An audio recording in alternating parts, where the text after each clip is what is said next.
Eve teasing এর অপরাধে গ্রামে বিচার সভার মধ্যমণিতে বসে আছি। সবাই রাগী চোখে আমার দিকে তাকিয়ে আছে। এর মধ্যে বিচারক শফিক সাহেব বলে উঠলেন, আজ আমার মতে কোনো সিদ্ধান্ত নিব না। ইফটিজিং এর শাস্তি কি হতে পারে তা আপনারা যারা বিচার সভায় উপস্থিত আছেন তারাই সিদ্ধান্ত নিবেন। কেননা রিদিতা আমার মেয়ে, আর ওই ছেলেটা আমার মেয়ের সঙ্গেই অসভ্যতামি করেছে। এলাকার বড় নেতা জাবেদ সাহেব বলে উঠলেন, দেখুন, আজ যদি এই ছেলেটাকে আমরা গ্রামবাসীরা ছাড় দেই, তো আজ শফিক সাহেবের মেয়ের সঙ্গে ইফটিজিং করেছে, কাল আমাদের মেয়ের সঙ্গে যে ইফটিজিং করবে না তার কি গ্যারান্টি আছে? সুতরাং আমি আজ এই ছেলেটার উপযুক্ত শাস্তি কামনা করছি, যাতে এইরকম জঘন্য কাজ না করতে পারে।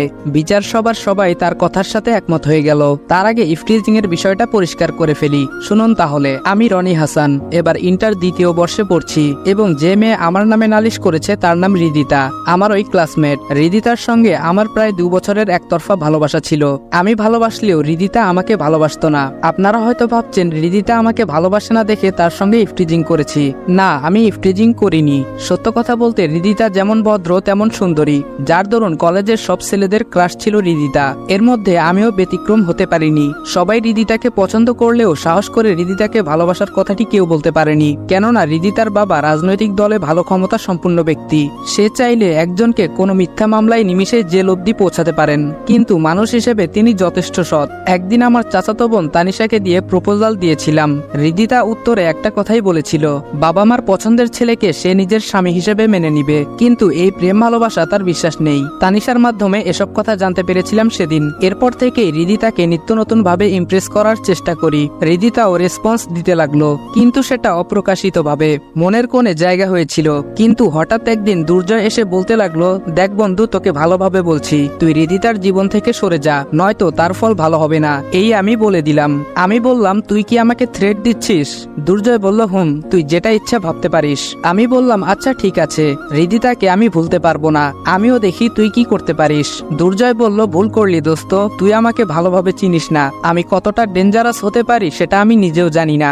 আমি বললাম, কি করতে পারবি করিস যা। সেই দিন দুর্জয়ের সঙ্গে কথা কাটাকাটি করে আসছিলাম, তবে দুর্জয়ও নাকি রিদিতাকে অনেক ভালোবাসে। সেটা আমি জানলেও আমি আমার জায়গায় অটুট, আর দুর্জয় তার জায়গায় অটুট। এইদিকে রিদিতার সঙ্গে রিলেশনটা প্রায় হয়েই গেছিল আমার, ভালোই চলছিল দিনকাল। কলেজের ক্লাস শেষে মাঠে ক্রিকেট খেলতেছিলাম।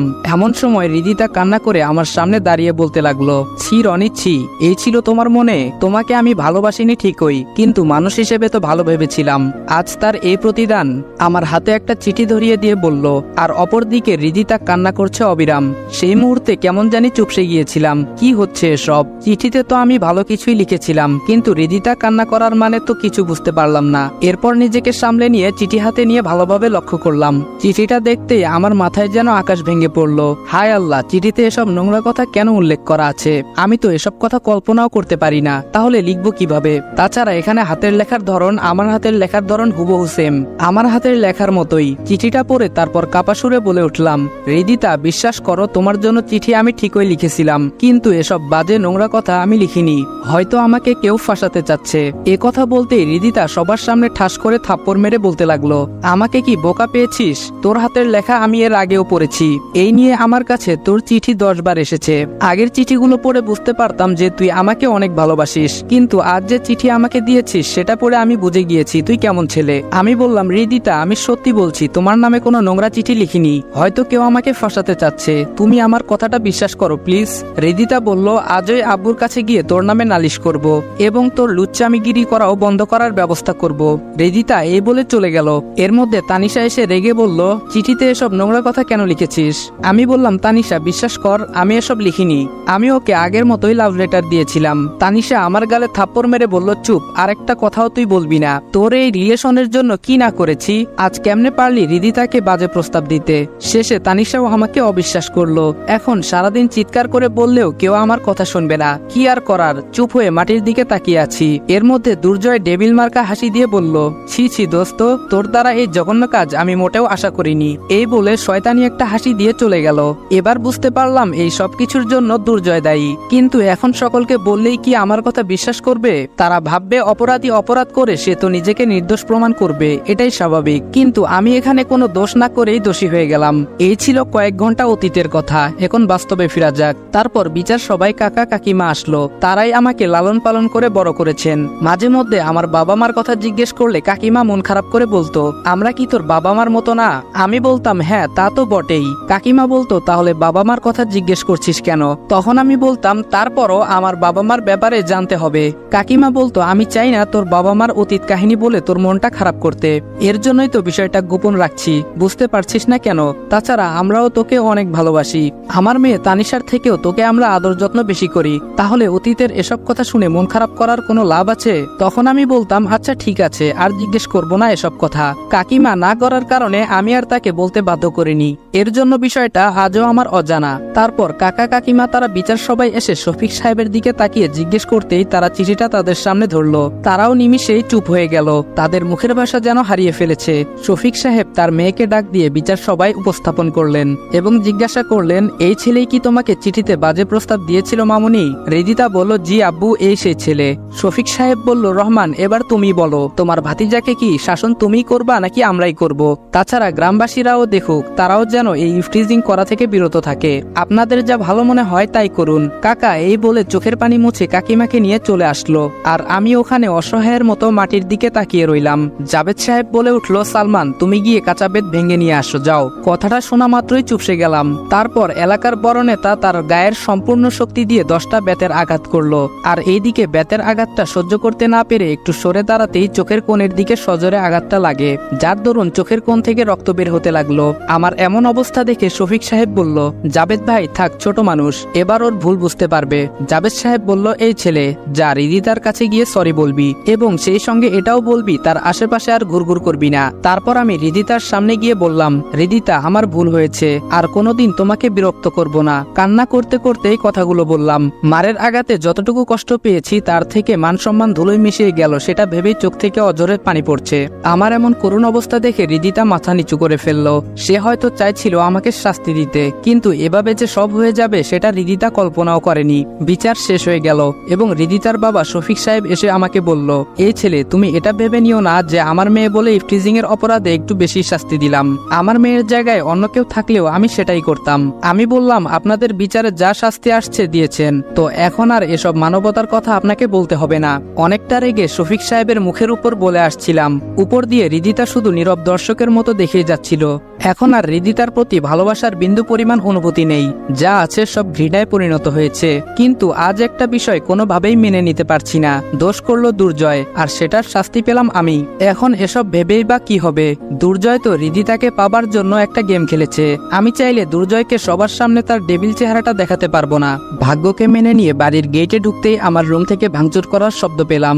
আমার রুমে গিয়ে লক্ষ্য করতেই দেখলাম তানিশা আমার ব্যবহারকৃত জিনিসগুলো ফ্লোরে ফেলে দিয়ে ভাঙছে এবং সেগুলোতে আগুনও লাগিয়ে দিয়েছে।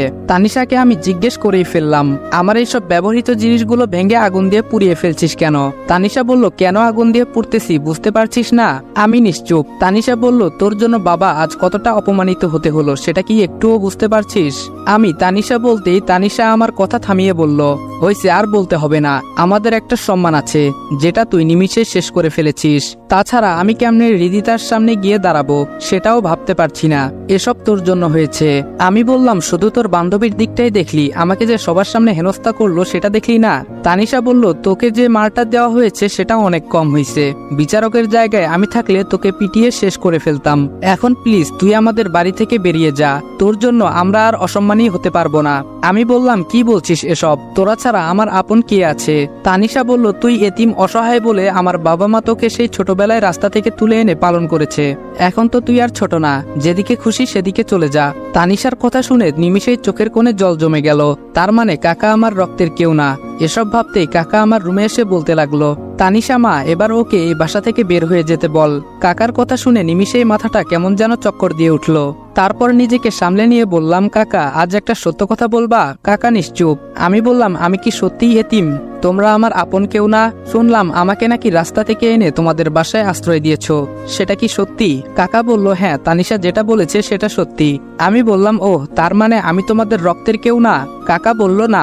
এবার বুঝতে পারলাম এর জন্য কাকিমা আমার বাবা মার সম্পর্কে কিছু জানায়নি, কথাটা শুনে কষ্ট পাবো বলে আমাকে জানায়নি, কিন্তু এমন একটা দিনে জানতে পারবো সেটা আমি কল্পনাও করিনি।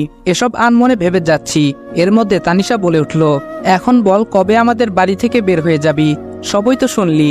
আমি বললাম চিন্তা করিস না, কলেজ থেকে টিসি নিয়ে তারপর এখান থেকে সারা জীবনের জন্য চলে যাব। আপাতত কয়েকটা দিন আমাকে তোদের এখানে থাকতে দে। অনেক তো করুণা করেছিস, এবার না হয় এইটুকু করুণা কর। কথাটা বলা মাত্রই তানিশা আমার রুম থেকে রাগে হনহন করে চলে গেল। আজ সত্যি নিজেকে খুব একা মনে হচ্ছে। কি থেকে কি হয়ে গেল কিছুই বুঝতে পারলাম না। সবচেয়ে বড় ভুল হয়েছে রিদিতাকে ভালোবেসে। তার পিছনে যদি না যাইতাম তাহলে আজকে এমন পরিস্থিতির মোকাবেলা করতে হতো না। রিদিতাকে যতটা ভালোবাসতাম এখন তার থেকে দ্বিগুণ ঘৃণা করব। অপরদিকে রিদিতার মা বলল, রিদিতা মামুনি খেতে আয়। সে কখন থেকে কি ভাবছিস বলতো? রিদিতা বলল, মা কিছু ভালো লাগছে না, যাও তো এখন। রিদিতার মা বলল, কি হয়েছে সেটা বলবি তো? রিদিতা কোনো কিছু না বলেই কান্না করে তার মাকে জড়িয়ে ধরে বলল, মা এখন কেন জানি নিজেকে অপরাধী মনে হচ্ছে, কিছুই ভালো লাগছে না। রিদিতার মা বলল, ও এই ব্যাপার, তাহলে তোর বাপের কাছে নালিশ করলি কেন? রিদিতা কান্না করে বলল, আমি কি জানতাম বাবা জাবেদ আঙ্কেলকে দিয়ে এভাবে ওকে মার খাওয়াবে। রিদিতার মা বলল, তোর জাবেদ আঙ্কেল তো মানুষকে মারলে কম মারে না, সেটা তো এই এলাকার সবাই জানে। আচ্ছা যাই হোক, এখন এসব চিন্তা বাদ দিয়ে খেতে আয়। রিদিতা বলল, ওকে যাচ্ছি, তুমি যাও। প্রতিদিনকার মতো আজও সকাল 8টায় টেবিলে খেতে বসছি। এর মধ্যে তানিশাও এসে পাশের চেয়ারটা টেনে বসলো। কাকিমা খাবার পরিবেশন করছে।